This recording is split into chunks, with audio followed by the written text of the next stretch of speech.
Thanks for chatting with me. Hi. And congratulations on your role as Lisa. Thank you so much. Can you walk us through the casting process, getting involved? What was that like? I got an audition from my agent, and I was like, oh my god, like this is so up my alley, bless your heart. What do you think I should do? Like, do you think I should like go all out and like put on this like wig and like, you know? Yeah. And she was like, no, just go as yourself. Look like your headshot. Don't be extra, Masha. Calm down. Lo and behold, you know, Supernatural paid off. And April liked what she saw, and she offered me the role, and I was more than happy to take that Amazing. opportunity. Yeah. Congratulations. Now tell us about the prosthetics of becoming an android. What was the challenge? That must have taken hours every day. Yeah, so they did a lifelike cast of me. Silicone mold. That was later a silicone cast, and then it was patinaed to give a nice skin tone. There was a styrofoam wig involved. We put on some lashes. We played a little bit with teeth. I don't think that worked out. Right. Some contact lenses. Yeah. That was amazing. It looked incredible. No, it was very so drag. convincing. What was the toughest thing about becoming Lisa emotionally? How do you become an android emotionally? Yeah. I mean, there's not a lot of emotion. Yeah. I think through your physicality and your movements and the tone of your voice is what you really have to offer at the end of the day. The prosthetic doesn't let you emote, so it was like, you know, getting injected with tons of Botox. Even if you wanted to do something, you probably wouldn't be able to show it. God, I love that analogy. Yeah, right there. Congratulations, such a fabulous film. Thank you. Walk us through the process of becoming involved with the project, helming it. At the beginning, I read the script actually 8 years ago when AI and technology was not like this at all. Right. It felt a lot more far-fetched than sci-fi, to be honest, but the ending tore me up so much. I couldn't sleep.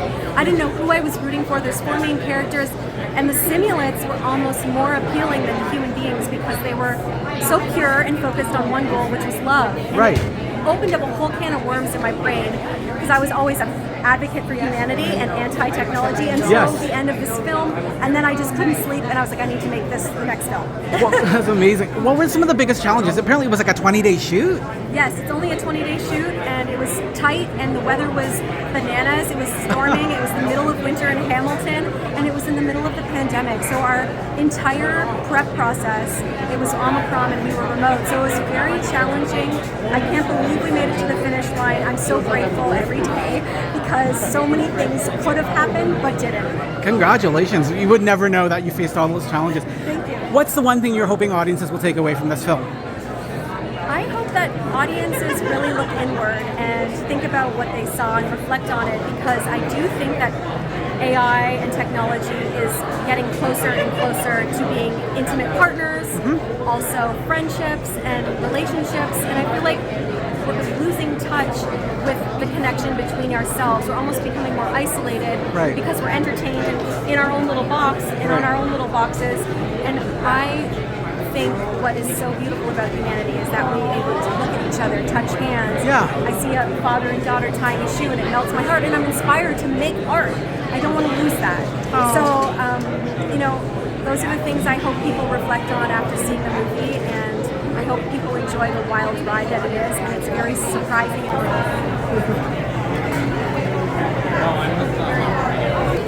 Did you see the AI dog? Yeah, it was awesome.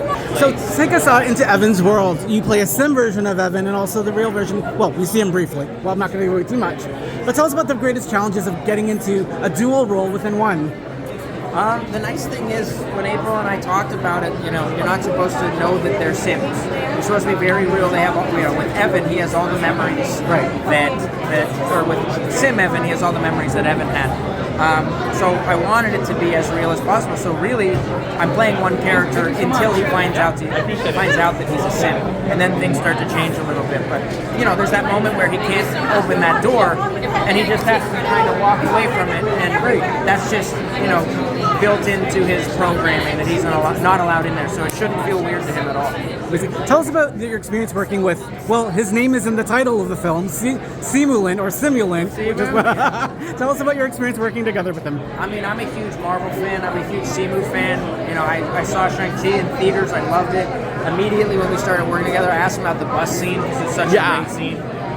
And he's awesome. He's just like, he's super fun. He's super prepared. He knows his stuff. He's very funny. And he's just super talented. So I'm very happy that he's getting all the success that he's getting. And I was super excited to get to work with him. Amazing. If there's one message you hope audiences are going to take away from Simulant, what would that be? I don't know, kind of that there's no right answer, because I feel a certain way, April feels another way. Like, I hope that people argue about it and that it's subjective and there's no right or wrong in how you feel about this movie. Welcome back to Toronto. I know you've been here for the film festival and obviously filmed west of the city. What are your most memorable experiences filming in and around here? We had to drive down to Hamilton a lot, so that's a long trip. But I like the people, always like Canadians, really friendly. Amazing. Tell us, what was your greatest challenge becoming Kessler?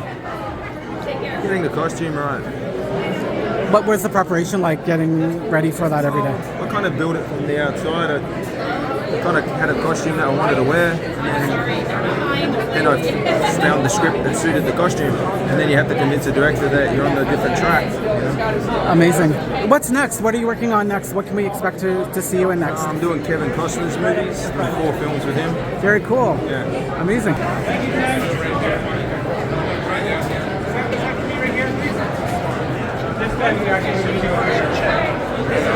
This